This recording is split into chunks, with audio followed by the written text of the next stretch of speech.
Well, I have a question for all of you. When we're practicing loving kindness, is it hard for you to do? Is it hard for anybody to practice? When we do it in the meditation, for example, is the loving kindness part ever hard? Is it ever difficult? Is that a yes or a no? Yes. Yeah, Judy? It's getting easier. At the beginning, for me, it was easy. When I first started, it was easy to love myself and then my family around me. And then when you're like extended out a little further to those people that might be on my list, I was like, no. And so that was really cool. Now that is easier, and what is harder is to really extend it to myself. So it's kind of twisting around. Yeah. Kind of depends on how my day, week has gone or something.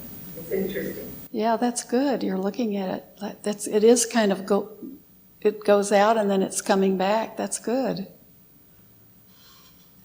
Anybody else? What is it? Goes in and out of feeling realish, like authentic, and contrived. Yeah, that's a good point. And when it feels contrived, how does that feel? Maybe I'm not doing it right. I've got to keep doing it, but there's more to it. I need to let go and be more. Yeah, that's a really good point. Some other people said they had that same. What about you? Not necessarily that it's like difficult here to do it, but it's just kind of reflecting on throughout the day. It's really easy to be tough on yourself without being able to stop and love yourself. And you come here and it's like the opposite. It's super easy for me to sit here and be able to do that. But throughout the day, when you're in real world scenarios, it's actually hard to step back and bring yourself in that practice here. So. Is it the same towards other people too? Does it get? No, it's always easy. Okay. But myself can definitely be difficult, just when I'm in the moment. In my day, rather than just coming here and setting aside the time to do it. Yeah. You feel good about yourself when you're here. Yeah, it's easy to do. When Uh-huh. You're here, you set the time aside to do it. Uh-huh. And got to carry that out in the real world. Yeah, that's a good point. You were going to say something about the not feeling authentic. I felt that at times too, where I'm like, I don't know, what I'm saying in my head is really what I'm feeling. Yeah. The difficult part for me sometimes is when you are talking with a difficult person, and it's a really good feeling to let go of anger towards the person, but sometimes it takes some will, and sometimes it's hard to muster up the energy for that, because it's like your ego is cracking at times, and during the New Year's ceremony, I think it was the cleansing, someone talked about a ceramic pot with a light inside of the pot is your ego, and the light inside is your Buddha nature. And it's like someone's taking a chisel and cracking the pot on the outside. And that moment, you can feel it crack and release, and it can be a very emotional moment. Mm-hmm. Scary and emotional in a good way too. Yeah. Uh-huh. I know that when it comes to people who are difficult in my life, before I began practicing, if I ever did lose my temper with them, it was difficult to stop losing the temper and put a hold on it. Yeah. But now, after practicing for some time, I find it actually more difficult to stay angry. It's almost Yeah, that's a good point. I don't see the point in going through and being oh no. Yeah. Continuing to go through it. That's great. That's good. Did everybody hear what he said? It gets harder now to stay angry with someone. You have to it takes more energy to keep up that anger. Yeah, that's a really good point. I see that a lot in my own practice. Mm-hmm. I think the difficulty that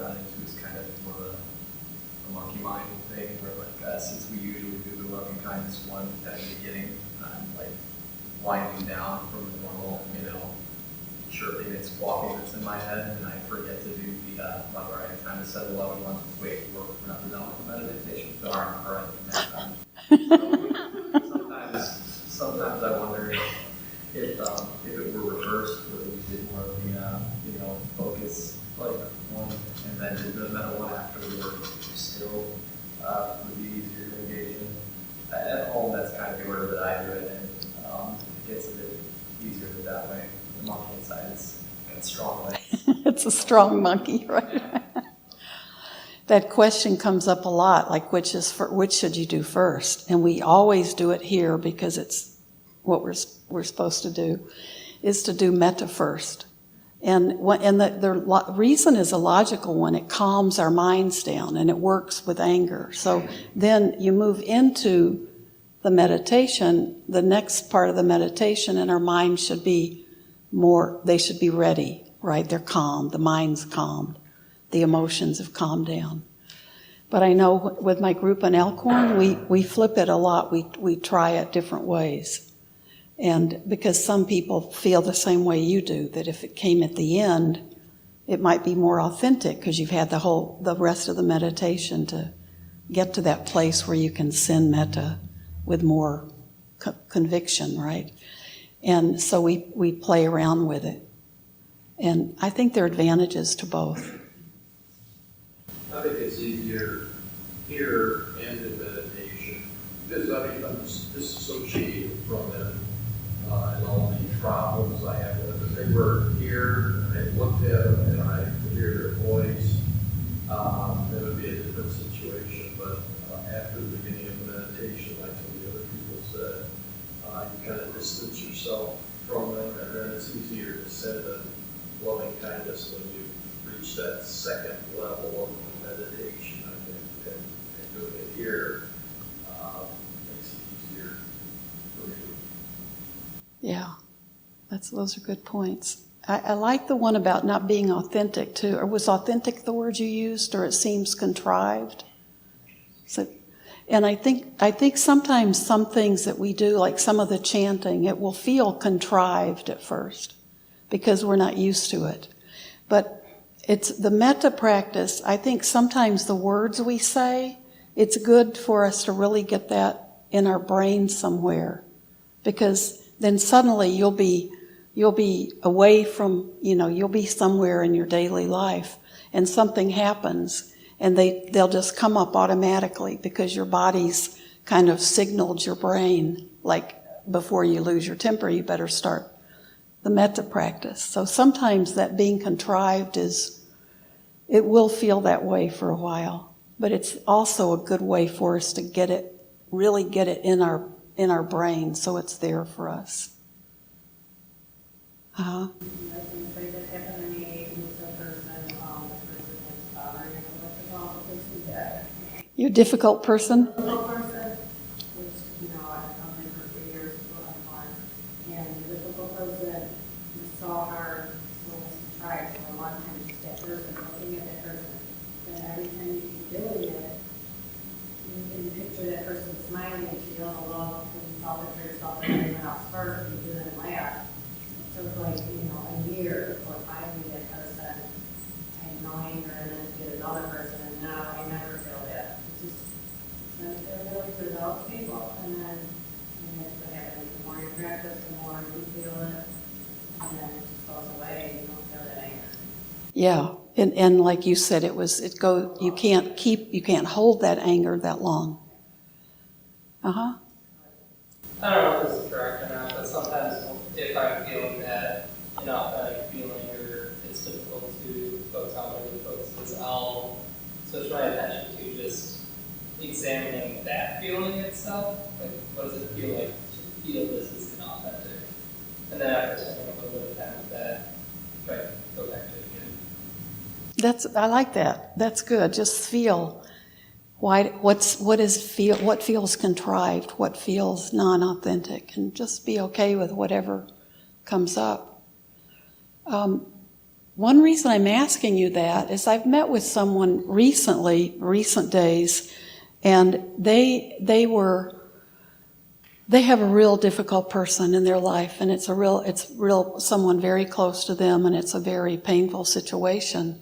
But I made the suggestion that every morning you practice metta towards yourself and then immediately to that person. And while the person could see the value of it,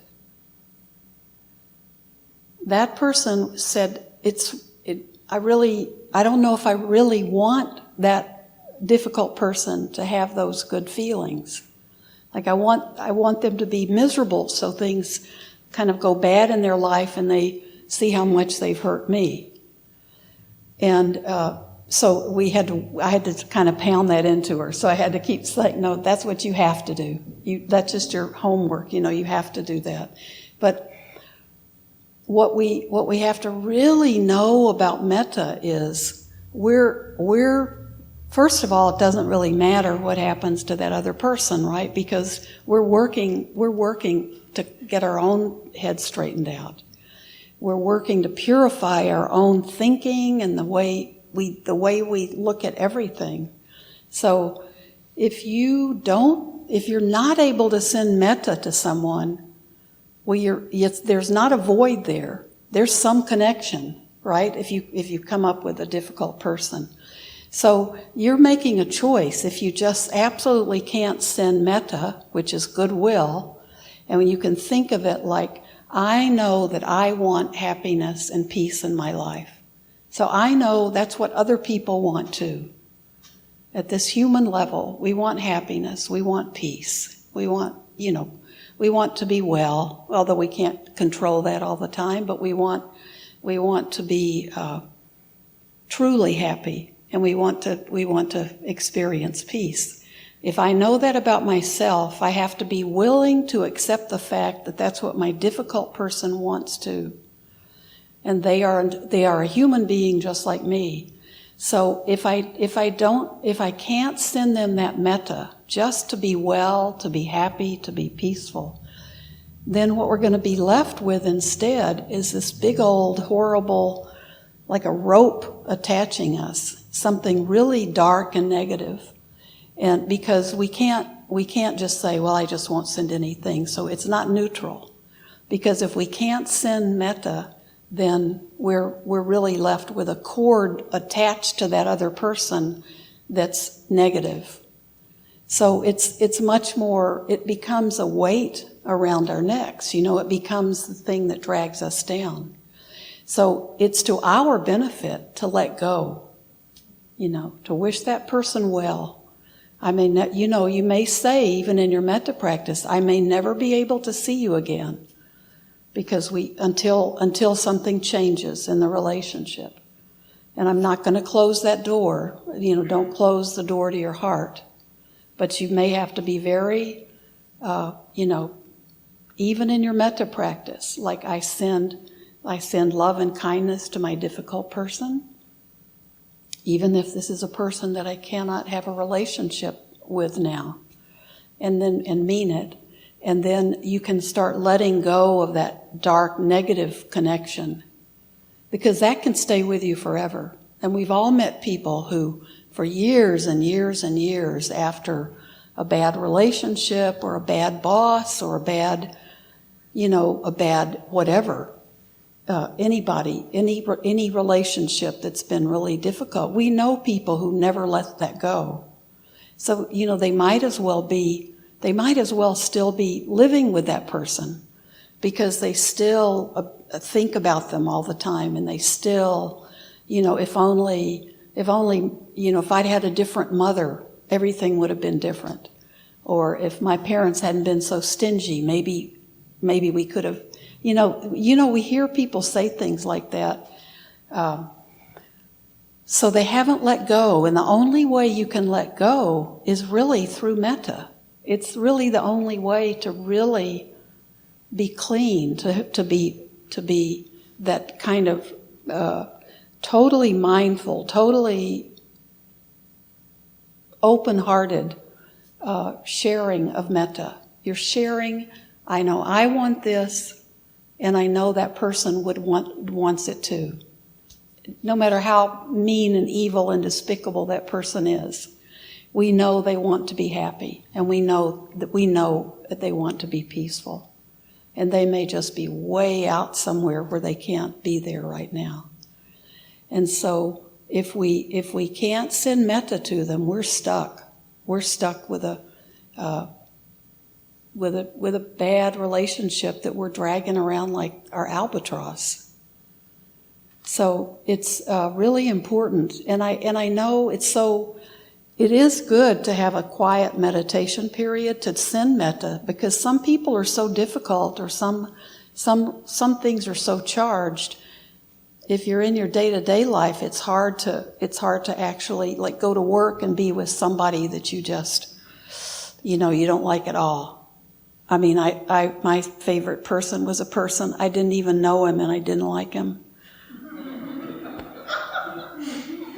He just had a heavy walk, and he looked like he needed to take a nap all the time, and I just didn't like him until I started practicing metta practice, and I thought, okay, who can I pick at work to practice with? And I picked that person, and darn it, within a couple of days, I couldn't help but like him, because I stuck around a little bit in the mailroom when he was there, because I thought, well, he's my difficult person. I'll kind of interact with him maybe.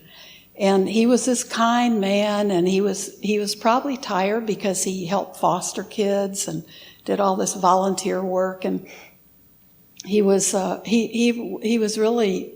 funny. And then I never felt the same way about him again. And because nobody else liked him very much, so I had just picked that up by osmosis. And I thought, I don't like looking at the way he walks down the hall. But it worked so quickly. It was almost like a slap in my face. Like, you see how easily you I had formed that negative view of him.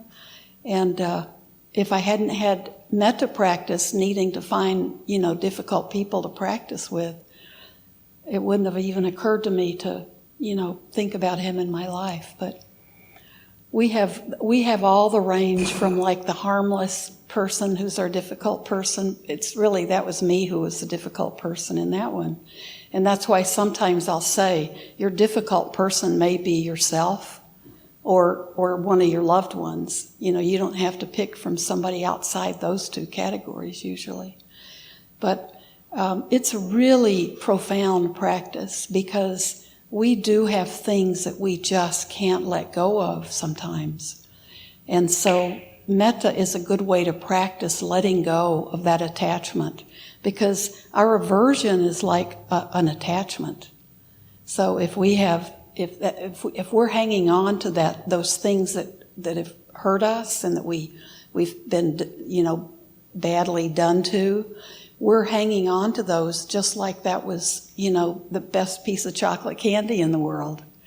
And so that attachment is the same, whether it's from negativity or whether it's from desire and, lust or attraction. And it's simple, and it seems, a lot of times like it doesn't, what are we doing this for? But it's very important to think and get it. So we're always thinking that if something would bring me happiness, something really essential and basic, I know it could bring anybody happiness, because we're all human beings. We're all in the same experience. Did you want to say something about metta? Okay. He's taking notes. He's probably got a list of all. So when I am talking to people, sometimes that's the hardest thing for people to let go of, is just they don't know how to deal with, they don't, I guess it's that they just cannot bear, they just don't feel like they're ready to send metta to someone that they're still actively being harmed by. So we need to separate out. Metta practice doesn't mean you're going to go back into a relationship with that person. We all need to have boundaries, and we know who toxic people are, and we know There can be times when we shouldn't even practice metta yet if it's somebody who has traumatized us or, done something where we're still trying to just deal with just the trauma of it. So don't put them in your list to do your metta practice to until you're ready for it. But you can, when it's with things that are from the past that we feel like, wait, there's still some stuff that I'm holding on to. It's always good just to think, I'm sending them the basic goodwill that I would love to have sent to me, or that I would love to be generating within myself. And then you can feel pretty sure at some level that person has exactly the same wish. And so just try it, but you need to keep your boundaries, because metta it's not even really a forgiveness practice. Although it feels like it is, because we're letting go of our hard hearts. But we're not engaging with that other person in that forgiveness process. But we are. It's more like we're forgiving ourselves for hanging on to those hard feelings, when our lives would be happier, and theirs is going to be happier too, which we have to be ready to accept. That just by our not putting out that kind of negative energy, it's gonna be, even for people we're not super close to, that's a real thing. So be careful who you pick to send metta to. If it's a difficult person, don't make it too difficult. You can build up to that, but work on making it be sincere. So sometimes if you can't think of a difficult person, just stay with something else. You don't have to create a difficult person, but I found that that's never a problem to find a difficult person. There was a short period where I thought, I don't have any more difficult people. And then that comes back and hits you right in the face about 15 minutes later. So you'll find a difficult person. Don't worry it can just be like the person who walks funny, just somebody who peeves you just a little bit. But metta's a serious practice. And I like your thought about sometimes it takes the whole meditation to then want to do metta, right? To feel, and that's okay. But we sort of are under instructions from the big boss that we do metta first.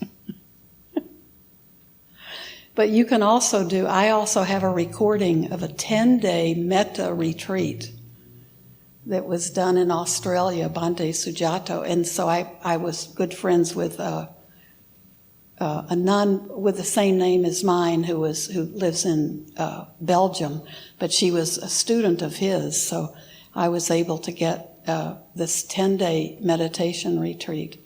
That's a lot of days to practice metta, and every day is so that. And he's a big. Bhante Sujato is a big proponent of practicing metta. I don't think any of us have to go to a 10-day retreat. I'm still trying to listen to the whole thing. But the talks are great. It extends, and it encompasses such a huge part of our lives. And I think it is so hard when we're, off the cushion and out in our daily lives. It is really hard for us to let go when we feel that we have been wronged. It's hard to be really genuine about sending metta, and I understand that. And I've had people it took me a long time to break through to, but that's one of the hardest things. That's where people are suffering the most. With people I talk to, most of the suffering is when there's, how could that person have done that to me? Or how could this have happened? Or how could our relationship have gone from this to this? And there's a lot of suffering. So that's something we need to be watching out for all the time. Even if someone we think we should have the best relationship with, sometimes we have expectations for a relationship or a colleague or a boss, we're never going to be guaranteed that our expectations will be met. So we have to be ready when it's anything to do with another person. So be ready to practice metta towards them. Even if you just had a bad day, it might save a lot of marriages if people started metta. Start saying it to your difficult person, your spouse, from the day you get married. So you build up some credit. It's like good karma in the future. Okay, thank you, everybody.